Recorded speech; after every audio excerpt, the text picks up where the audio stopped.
క్రీస్తునాథుని యందు ప్రియుల సహోదరి సహోదరులారా, దేవుడు ఎక్కడ ఉన్నాడని అడిగితే చాలా మంది అనేక విధాలుగా అనేక రకాలుగా సమాధానాలు చెప్తూ ఉంటారు.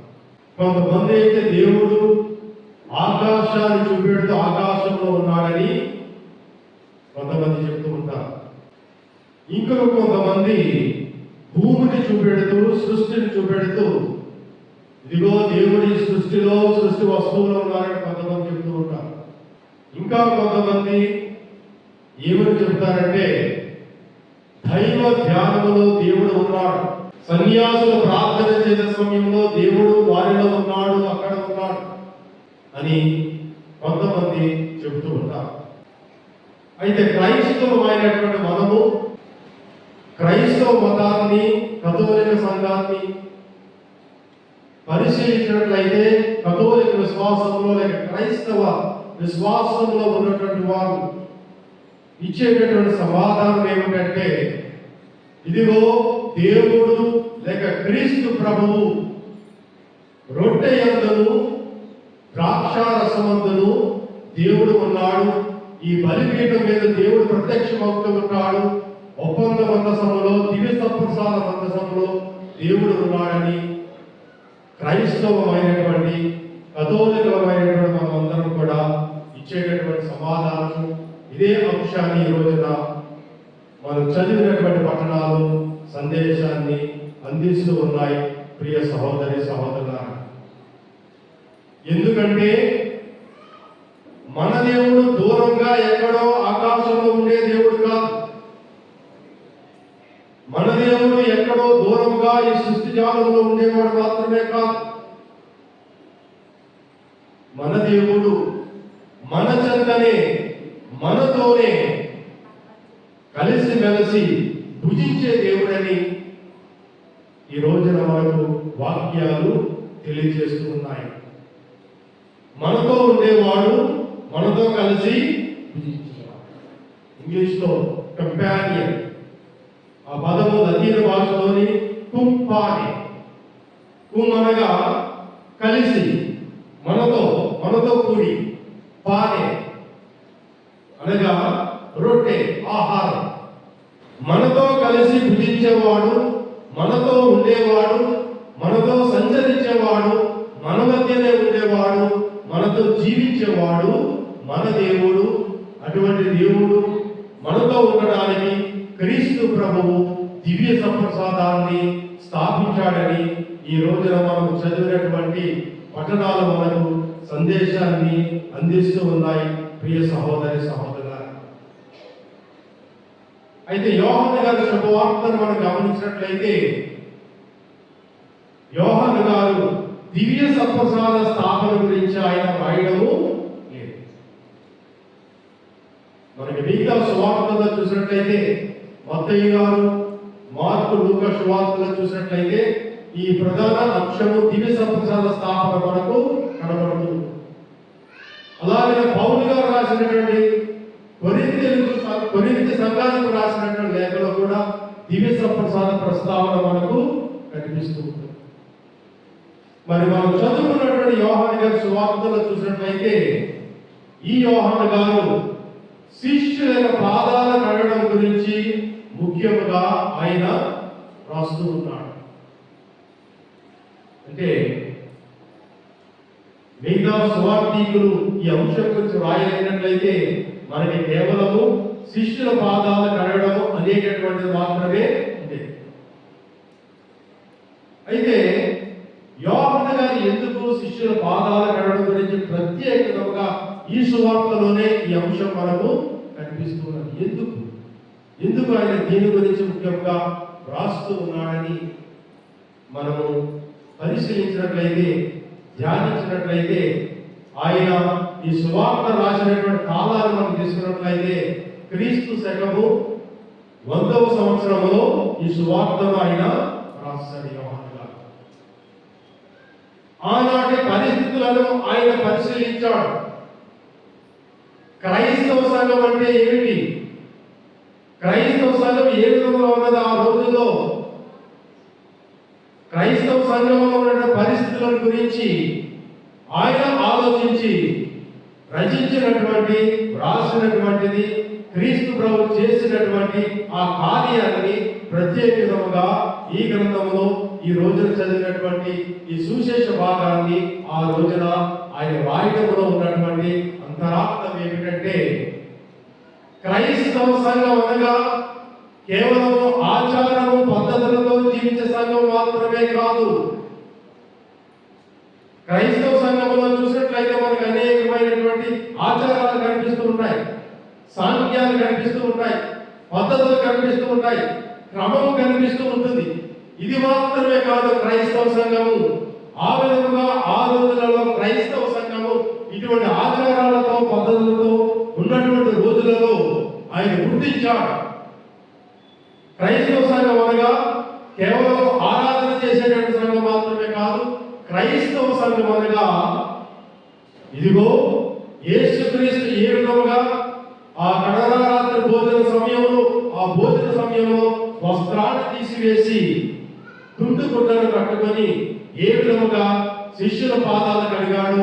క్రైస్తవ సంఘం అనగా సేవ చేసేటటువంటి సంఘము, పాదాలు కడిగేటటువంటి సంఘము, ఆ తుండు గుడ్డను ధరించే సంఘము అనేటటువంటి నిగూఢమైనటువంటి రహస్యాన్ని సువార్తికుడైనటువంటి యోహాను గారు అందిస్తూ ఉన్నారు. ఇది కేవలము ఆరాధన సంఘం మాత్రమే కాదు. క్రీస్తు సంఘం అనగా సేవ చేసే సంఘము. సేవ చేయాలి. క్రీస్తు ప్రభు సేవ రూపాన్ని దాల్చి సేవను ఈ విధంగా చేయండి ఆయన తన జీవితంలో జీవించి చివరగా శిష్యుల పాదాలను కడగడం ద్వారా ఆయన ఈ సత్యాన్ని, ఈ నిగూఢ రహస్యాన్ని సంఘానికి అందించడం గురించి యోహాను గారు ప్రత్యేకంగా శిష్యుల పాదాలు కడగడం గురించి ఆయన రాస్తూ ఉన్నాడు. ప్రియ సహోదరి సహోదరులారా, క్రైస్తవ సంఘం అంటే తుండు గుడ్డలు కట్టుకునేటటువంటి సంఘం, లేక తువాలను కట్టుకునేటటువంటి సంఘం. ఈ తుండు గుడ్డలు ఎవరు ధరిస్తూ ఉంటారు? ఇదిగో క్రీస్తు ప్రభువు తనను ఆరాధించబడి శిష్యులకు చెప్పలేదు. ఆ సమయంలో ఆయనే శిష్యుల ముందుకు వెళ్ళి మోకరించి వాళ్ళ పాదాలను పట్టుకొని ఆ ధూళిని కడిగి తుడిచి ముద్దు పెట్టుకున్నటువంటి సంఘటన ఇక్కడ మనకు కనిపిస్తూ ఉన్నది. ఆరాధించండి నన్ను క్రీస్తు ప్రభువు ఆయన వారి ముందు మోకరించాడు. సేవకుడు చేస్తాడు ఈ విధంగా. అతిథులు వచ్చినప్పుడు, గొప్పవారు వచ్చినప్పుడు సేవకులు పాదాలు కడిగి ఈ తువాలతో తుండుకుటతో పాదాలు తుడిచేటటువంటి ఆచారము మన ప్రాచీన కాలంలో ఎక్కువగా ఉండేది. అటువంటి ఆచారాన్ని తీసుకొని క్రీస్తు ప్రభువు కూడా ఇదే విధముగా శిష్యుల పాదాలు పట్టుకొని అలా కడిగి తుడిచివేసి మీరు కూడా ఇదే విధముగా సేవక రూపం ధరించి మీరు సేవ చేయండి, సేవకులుగా వెళ్ళండి. ప్రకటించడం మాత్రమే కాదు, ఆరాధన చేయడం మాత్రమే కాదు.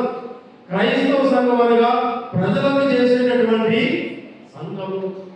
సేవాభావంతో జీవించండి, సేవా హృదయంతో జీవించండి, సేవా కార్యక్రమాలతో వెళ్ళండి. క్రీస్తు ప్రభువు చూపించినటువంటి ఆదర్శం సువార్తల గురించి యోహాను గారు ఈ రోజున ప్రత్యేకంగా సువిశేష పాఠంలో తెలియజేస్తూ ఉన్నారు.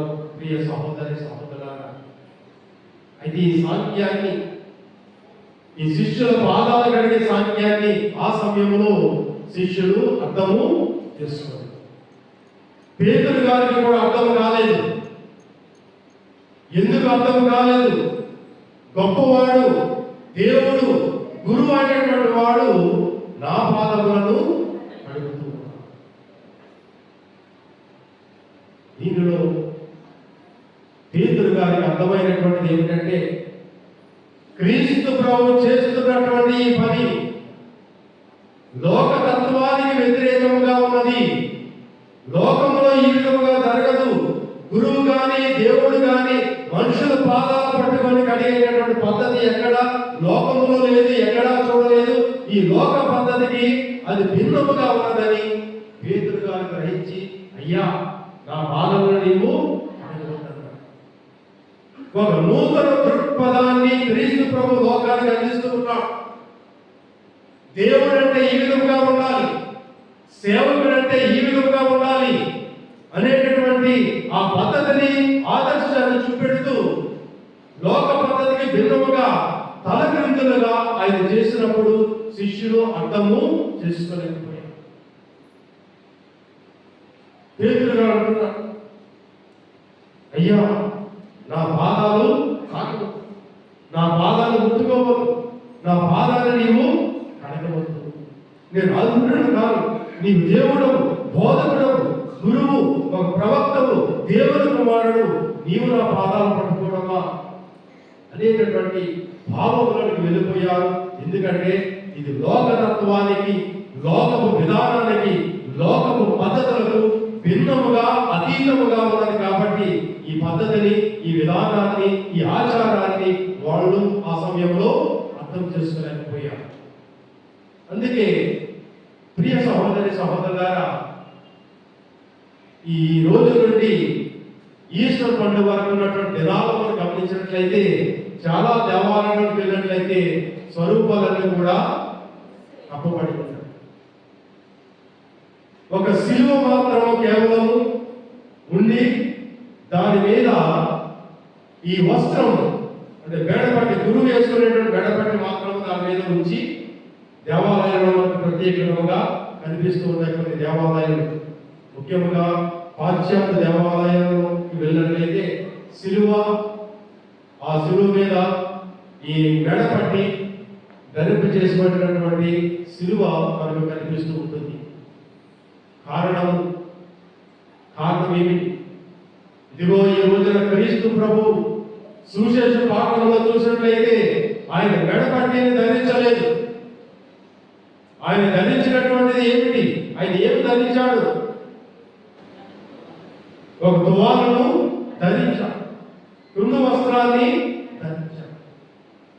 ఈ విధంగా ఇదిగో దేవుడు అంటే సేవ చేసేవాడు, ప్రజల కోసం ఉన్నవాడు, ప్రజల కోసం జీవించేవాడు, ప్రజల కోసం ప్రాణాన్ని పెట్టేవాడు, ప్రజలే తన యొక్క ఊపిరి, ప్రజల కోసమే ఆయన ఈ లోకానికి వచ్చాడు అనేటటువంటి నిగూఢ సత్యాన్ని, పరమరహస్యాన్ని లోకానికి తెలియజేయడానికి, ప్రజలకు తెలియజేయడానికి ఆ శిలువ, ఆ వస్త్రము, ధరింపబడినటువంటి శిలువ దేవాలయంలో మనకు కనిపిస్తూ ఉంటుంది. ప్రియ సహోదరి సహోదరులారా, అంటే దేవుడు స్థాపించినటువంటి సంఘము, ఆ సంఘము అధికారం చూపించేటటువంటి సంఘము కాదు, సేవ చేసేటటువంటి సంఘం. అందుకే క్రీస్తు ప్రభు పాదాలు పట్టుకోవడం, ఈ సేవకులు ధరించేటటువంటి వస్త్రాన్ని ధరించి ఆయన ఈ విధంగా చేశాడంటే కేవలం ఆయన స్థాపించినటువంటి సంఘము అధికారాన్ని చెలాయించే సంఘము కాదు, సేవ చేసేటటువంటి సంఘము, ప్రేమించేటటువంటి సంఘము. ఈ విధముగా అటువంటి సంఘాన్ని నేను స్థాపించాను, ఇదే సుమారుగా, ఇదే ఆదర్శాన్ని అనుసరించి మీరు జీవించండి శిష్యులకు నేర్పించినటువంటి గుణపాఠాన్ని ఈ రోజున మనము జరుపుకుంటున్నాము. ప్రియ సహోదరి సహోదరులారా, అంటే లోకాన్ని మార్చాలంటే బంగారు వస్త్రాలు మనకు అవసరం. లోకాన్ని మార్చాలంటే, ఈ లోకాన్ని స్వస్థపరచాలంటే, ఈ లోకంలో మార్పు తీసుకొని రావాలంటే, ఈ లోకానికి ప్రేమను అందించాలంటే, ఈ లోకాన్ని సన్మార్గంలో నడిపించాలంటే, ఈ లోకంలో మనం సేవ చేయాలంటే కావలసినటువంటి బంగారు వస్త్రము, ఖరీదైన వస్త్రాలు ఏది కావాలని క్రీస్తు ప్రభు ఈ రోజున చెప్తూ ఉన్నాడు. ఆయన తుండు వస్త్రము కావాలి, ఒక తువాల కావాలి, సేవను ధరించేటటువంటి ఆ వస్త్రము కావాలి, ఆ తువాల కావాలి. అది ఉన్నట్లయితే నీవు లోకాన్ని మార్చగలవు, లోకాన్ని స్వస్థపరచగలవు, లోకాన్ని సన్మార్గంలో నడిపించగలవు, లోకానికి స్వస్థత ఇవ్వగలవని క్రీస్తు ప్రభువు ఈ రోజున ఎలుగెత్తి ఈ సందర్భం ద్వారా మనకి ఇచ్చేటటువంటి ప్రేమ సందేశం. ప్రియ సహోదరి సహోదరులారా, అందుకే భక్తుడైనటువంటి వినోది వెళ్ళాలనుకున్నాడు. ఆయన చెప్తూ ఉన్నాడు, సువిశేషంలో వివరించబడినటువంటి క్రీస్తు ప్రభువు ఇదిగో మెడకు ధరించబడినటువంటి ఈ పట్టీని ధరించడం లేదు, ఆయన ఒక తువాలను ధరించాడు అని ఈ భక్తుడు తెలియజేస్తున్నాడు. సువిశేషంలో వివరించబడినటువంటి క్రీస్తు ప్రభు ఇదిగో ఖరీదైనటువంటి వస్త్రాలను ధరించలేదు, బంగారు వస్త్రాలను ధరించలేదు, లేక గురువులు ధరించే విధముగా ఈ మెడపట్టిని ఉత్తరీయులు ధరించలేదు.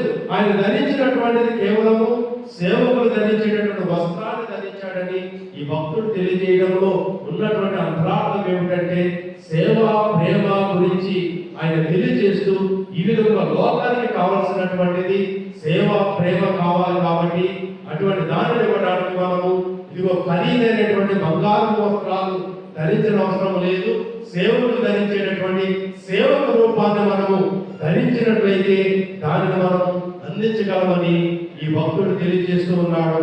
ప్రియ సహోదరి సహోదరులారా, పౌలు గారు రాస్తూ ఉన్నాడు 2వ పట్టణంలో. ఆయన 2వ పట్టణానికి రాయడానికి కారణం ఏమిటి?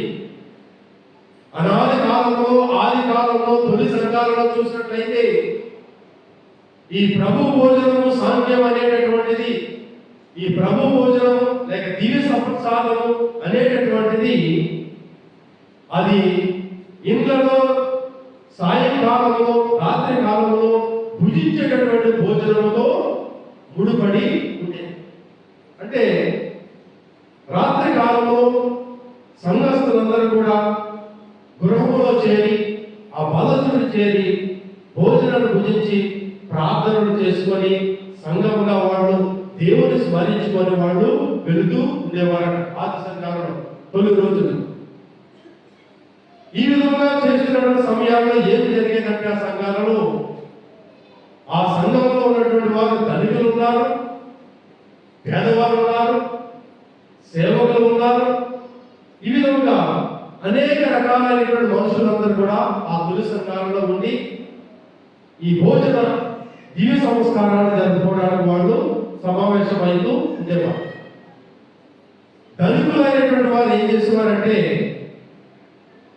ఆ సమావేశానికి వచ్చి ఆ గృహంలో సమావేశమై భోజన పదార్థాలను కూడా వాళ్ళు తృప్తిగా భుజించేవారు.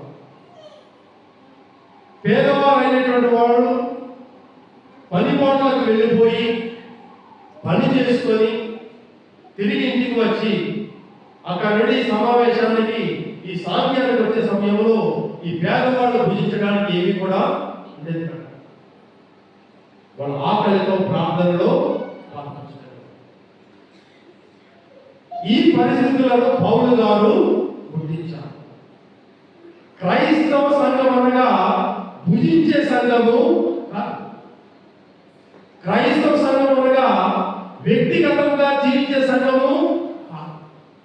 క్రైస్తవ సంఘం అనగా క్రైస్తవుడు అనగా వ్యక్తిగతంగా పవిత్రత కోసం కష్టపడేవాడు మాత్రమే కాదు. క్రైస్తవ సంఘం అంటే కలిసి జీవించేటటువంటి సంఘం. క్రైస్తవ సంఘం అంటే కలిసి భుజించేటటువంటి సంఘం.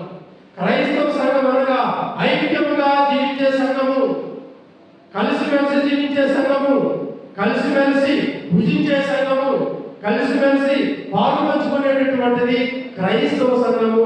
క్రైస్తవ ఆరాధన, దివ్య సంస్కారము, దివ్య సంప్రసాదము అనేటటువంటి లోతైనటువంటి విశ్వాసాన్ని, విశ్వాసపు సత్యాన్ని ఆ రోజులో కొరింథు సంఘానికి తెలియజేయడానికి పౌలు గారు ఈ రోజున 2వ పట్టణంలో మనం చదువుకున్నటువంటి ఆ 2వ పట్టణాన్ని ఆ సందర్భంలో ఆ పరిస్థితుల్లో రాసినటువంటి దానిని ఈ రోజున మనము చదువుకున్నాము. ప్రియ సహోదరి సహోదరుల,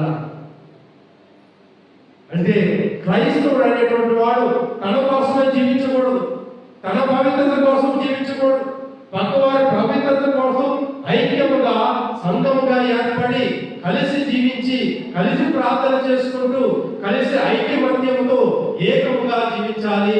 అదే క్రైస్తవ సంఘం యొక్క లక్ష్యమని పౌలు గారు తెలియజేస్తూ ఉన్నారు. ప్రియ సహోదరి సహోదరులారా, అంటే ప్రార్థనకు వచ్చినటువంటి మనం అందరం మన కోసమే ప్రార్థన చేసుకోము, మన ప్రక్కన ఉన్నటువంటి వారి కోసం కూడా మనము ప్రార్థన చేయాలి. దేవుని ప్రేమించాలి, పొరుగు వారిని ప్రేమించాలి.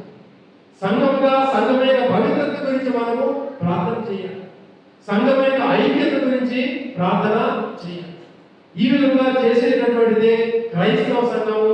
కలిసి జీవించాలి, కలిసి దివ్య సంస్కారాలు వాళ్ళు జరుపుకోవాలి, కలిసి దేవుని స్మరించుకోవాలి, ఒకరికొకరు సహాయం చేసుకోవాలి అనేటటువంటి నిగూఢ రహస్యాన్ని పునీత పౌలు గారు 2వ పట్టణంలో మనకు చూపెడుతూ మన సంఘానికి కూడా ఈ రోజున ఆయన అందిస్తున్నటువంటి ప్రేమ సందేశము. అందుకే పునీత అగస్త్యుని వారు అంటున్నారు, ఆయన ఏమంటున్నాడంటే, మీరు దేనినైతే స్వీకరిస్తున్నారో అదే విధంగా మీరు కూడా మారిపోండి, మారండి. దేనిని స్వీకరించడానికి వచ్చాం మనం ఈ రోజున? దేనికోసం వచ్చాం? ఏది స్వీకరించడానికి తయారవుతూ ఉన్నాం? దేనిని మనం సమర్పించుకోబోతున్నాం? దేనిని కొనియాడడానికి వచ్చాము ఈ రోజు? మనం దివ్య సంప్రసాదనగా క్రీస్తు ప్రభు యొక్క శరీరాన్ని రక్తాన్ని స్వీకరించడానికి ఈ రోజు మనము వచ్చాం. అగస్త్యుని వారు అంటున్నారు, మీరు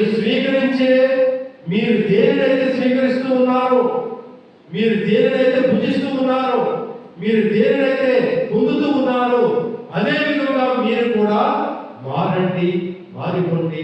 అదే క్రైస్తవ సంఘము.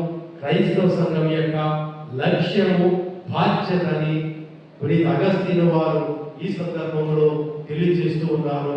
ప్రియ సహోదరి సహోదరులారా, అంటే క్రీస్తు శరీరాన్ని, క్రీస్తు రక్తాన్ని ఎవరైతే స్వీకరిస్తూ ఉంటారో వాళ్ళు క్రీస్తు ప్రభుని వల్లే క్రీస్తు స్వభావాన్ని, క్రీస్తు తత్వాన్ని, ప్రేమ తత్వాన్ని, సేవా తత్వాన్ని, క్షమించే తత్వాన్ని కలిగి మనం ఈ లోకంలో జీవించడమే క్రైస్తవ సంఘము, క్రైస్తవ సంఘం యొక్క లక్ష్యము, క్రైస్తవ సంఘం యొక్క ఉద్దేశమని ఈ రోజున పఠనాలు మనకు తెలియజేస్తూ ఉన్నాయి.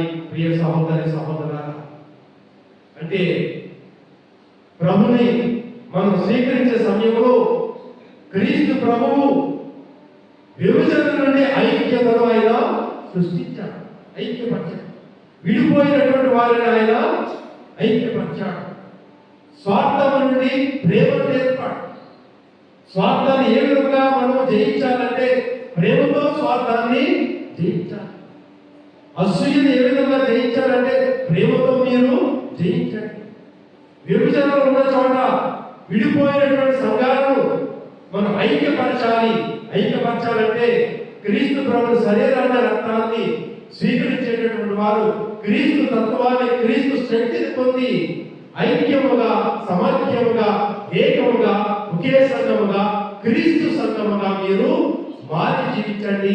అంతేగాని క్రైస్తవ సంఘంలో విభజన ఉండకూడదు, క్రైస్తవ సంఘంలో కొట్లాట ఉండకూడదు, క్రైస్తవ సంఘంలో విడిపోయి జీవించకూడదు. క్రైస్తవ సంఘముగా క్రీస్తు సంఘము, క్రీస్తు సంఘముగా ఏక సంఘము, దివ్య సంప్రసాదం అనగా క్రైస్తవులు ఏర్పరిచేది, క్రైస్తవులు ఐక్యముగా ఉంచేది, క్రైస్తవులు ఏకముగా చేసేది దివ్య సంప్రసాదము, దివ్య సంప్రసాద సంస్కారం. కాబట్టి ఆ విధంగా మీరు జీవించండి.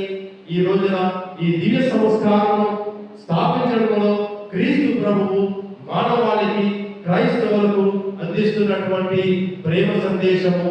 ప్రియ సహోదరి సహోదరుల, దివ్య పూజ మనం చూసినట్లయితే దివ్య సంప్రసాదము, ద్రాక్షారసము క్రీస్తు ప్రభుని యొక్క శరీరముగా, రక్తముగా మారుతూ ఉన్నాయి. అంటే ఇక్కడ ఒక అద్భుతము జరుగుతుంది. అప్పము శరీరముగా, ద్రాక్షారసము రక్తముగా జరిగేటటువంటి సాధ్యము ఒక మహా అద్భుతం. ఈ భూలోకంలో జరిగేటటువంటి అద్భుతాలన్నింటిలో ఒక మహా అద్భుతము ఈ పీఠం మీద జరగబోతూ ఉన్నది. అంటే కేవలం శరీరంగా, రక్తంగా మారడం మాత్రమే కాదు, ఇక్కడ ఇంకొక అద్భుతం కూడా జరుగుతూ ఉన్నది. ఆ అద్భుతం ఏమి అని మనము ఒక క్షణం ఆలోచించినట్లయితే, దేవుడు కేవలము ఈ రొట్టెను, రసాన్ని తన శరీరముగా, రక్తముగా మార్చడమే కాదు, క్రీస్తు ప్రభువు క్రైస్తవులు అనేటువంటి మనందరినీ కూడా మన స్వభావాలను, మన తత్వాలను, మన ఆలోచనలను క్రీస్తు ప్రభువు మారుస్తూ ఈ మార్పు అనేటటువంటిది ఇక్కడ ఈ రోజున ఈ దివ్య పూజ బలిలో జరుగుతుంది.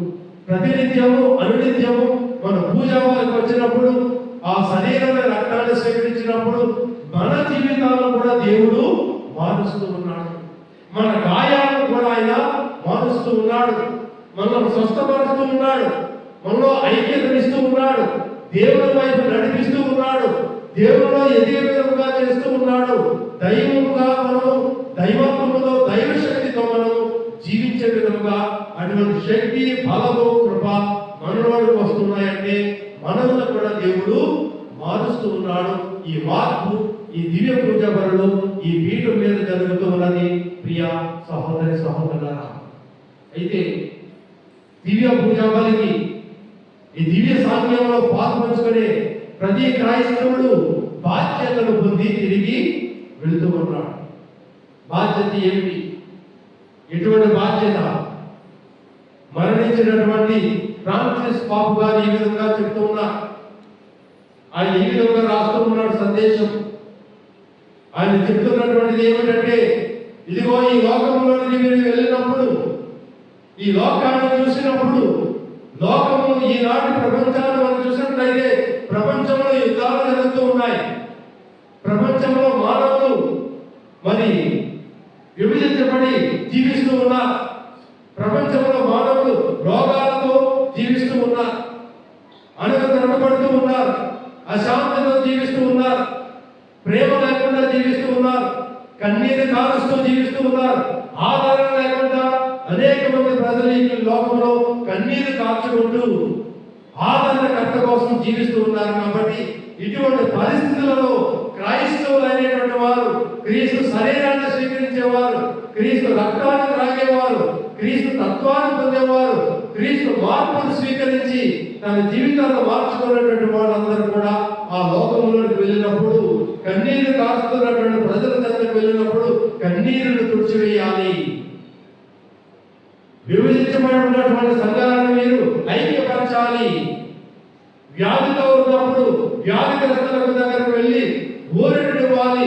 స్వస్థత కోసం మీరు ప్రార్థన చేయాలి. స్వస్థత పొందే విధంగా మీరు ప్రయత్నం చేయాలి. యుద్ధాలు జరుగుతున్న సమయంలో మీరు శాంతిని అందించాలి. శాంతి దూతలుగా మీరు వెలుగొందాలి. ఈ విధమైనటువంటి పరిచర్యలు చేయాలి.